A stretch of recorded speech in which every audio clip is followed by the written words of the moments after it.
Yeah, so I'm the in-house architect for Dental Associates. I've known the owner for a number of years. He took over this practice. His uncle had started it in the 1970s, Dental Associates. It's the largest family-owned group dental practice in Wisconsin. He took over, I guess going on 7 years now.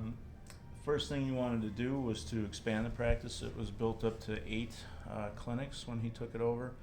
We're currently opening our 15th clinic.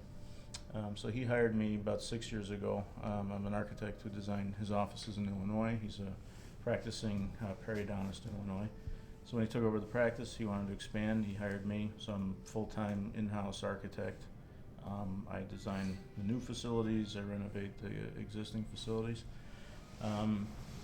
And our corporate headquarters was in Wauwatosa. We have a clinic there. It's 2 stories. There's a below grade story that where the corporate was. So it was his wish a few years back to move to downtown Milwaukee. The start of the company was in Milwaukee.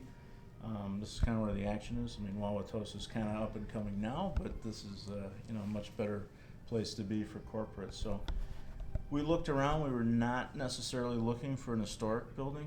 We looked at all kind of buildings, from old ones to new ones to empty lots to everything in between. We got word about this building. This would be in early 2012. We got a call from our attorney who said he heard it through the grapevine. This building might be coming available. It was historic in nature. Probably could get it for a pretty good price. The bank had taken it back from the previous owners, and we said, okay, well, we're gonna come up and check it out. So I live in Illinois. I live in Glenview, just outside of Chicago. So I took the train up, came and looked at the building with our CEO. We both kind of scratched our heads and said, man, it's in bad shape. The most peculiar thing about it and the coolest thing about it is that the facades are cast iron. So it's the last standing cast iron facade building in the state of Wisconsin. Used to be a very popular way to build buildings, but obviously they don't do it anymore. And they didn't survive very well, didn't stand the test of time. They take a lot of maintenance. They don't survive well in fires, even though it's an iron facade. They tended to either buckle in a fire, or they would completely just fall into the street because the structure behind it would burn.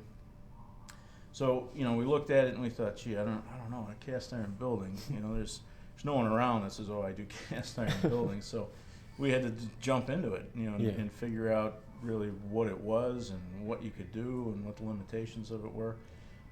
So it was a mess. The inside was completely a mess inside this building. It was last renovated in 1983. Wow. And it really hadn't been touched since 1983. I doubt it had been vacuumed since 1983. So 30 years. Wow. Yeah. All the systems were shot. Every mechanical system was shot. It barely you could put heat in the building, air conditioning, everything. It was in really bad shape.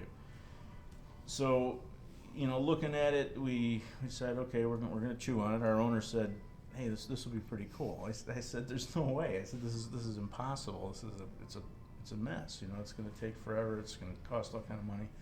He said, no, come on, let's do it. This will be fun. So off we went. So this is 2012.